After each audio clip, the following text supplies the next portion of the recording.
சாட்டை விஜய் எடுத்து போட்டி போடுன்னு சொன்னாரு. விஜய் நிக்கிற தொகுதியில சாட்டை சுழலும் அப்படின்னு நான் சொல்லியிருந்தேன். இப்போதும் சொல்றேன், விஜய் நிக்கிற தொகுதியில சாட்டை சுழலும். ஏன் விஜய் நிக்கிற தொகுதியில மட்டும்? அப்ப விஜய் தான் உங்களுடைய எதிரியா அப்படின்லாம் இல்ல.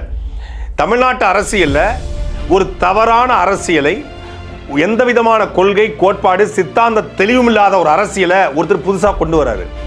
50 ஆண்டு காலமாக போராடி ஒரு ரசிக மனப்பான்மையிலிருந்து அழிச்சு இப்பதான் ஒரு தமிழ் தேசியம்ங்கிற ஒரு பெரிய எழுச்சி கொண்டு வரும்போது மீண்டும் ரசிக மனப்பான்மையோடு எந்த விதமான அடிப்படை புரிதலும் இல்லாம என்ன விமர்சனம் பண்ணா தமிழ்நாட்டே விமர்சனம் பண்ண மாட்டேங்கிறாப்ல, என்னைய கேள்வி கேட்டா தமிழ்நாட்டே கேள்வி கேட்ட மாட்டேங்கிறாப்ல, எனக்கு அரசியல் தெரியலன்னா தமிழ்நாட்டுக்கே அரசியல் தெரியலன்றாப்ல. இவருக்கு அரசியல் தெரியல, எப்படி தமிழ்நாட்டு மக்களுக்கு அரசியல் தெரியலாகும்? கரூர் பிரச்சனைல என் மேல பழி போடாதுன்றாரு. அப்போ உங்க மேல பழி போட்டா ஒட்டுமொத்த மக்கள் மேல பழி போட்ட மாதிரி தானே. இவர் தப்பு பண்ணா இவர் மேல பழி போடக்கூடாதான், மக்களை கைவிட்டுருவாராம். ஆனா இவருக்கு அரசியல் தெரியலன்னா மக்களுக்கே அரசியல் தெரியலையா?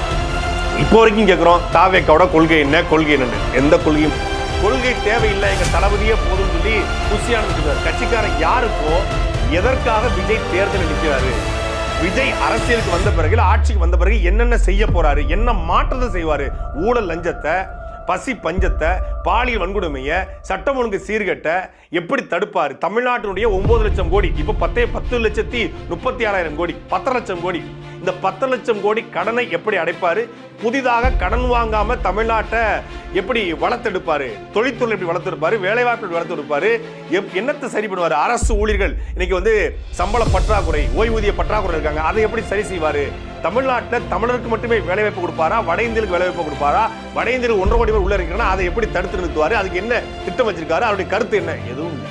இப்படி 1000 கேள்விகள் விஜயை நோக்கி கேட்க வேண்டிய கேள்வி இருக்கிறது. இது சமூக வலைதளங்களை தாண்டி களத்திலும் ஒழிக்க வேண்டும். களத்துல மக்கள்கிட்ட நேரடியாக கேட்கும் போதுதான் மக்களுக்கு இவர் ஒரு தவறான நபர், எந்த கொள்கை கோட்பாடும் இல்லாம சினிமாக்காரன் ஒருத்தர் நாளைக்கு ஆட்சி அதிகாரத்துக்கு வந்தா அது மிக மோசமான மாநிலமாக தமிழ்நாடு தள்ளப்படும் என்பதை மக்கள்கிட்ட விளக்கணும். அதுக்கு களத்துல சொல்லணும். எல்லா கட்சிக்கும் ஒரு அஜெண்டா இருக்குங்க, எல்லா கட்சிக்கும் ஒரு உள் வேலைக்கு இருக்குங்க, அப்படி நாம் தமிழர் கட்சிக்கும் ஒரு திட்ட அஜெண்டா இருக்குங்க. எல்லாத்தையும் வெளிப்படையாக சொல்ல வேண்டிய தேவையும் இல்லை.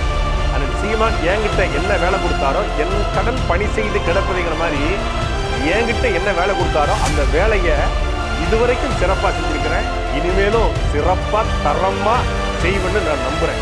அதனால தான் அந்த வேலையை என்கிட்ட கொடுத்துருக்காரு. இதை நீ பார்த்துக்க.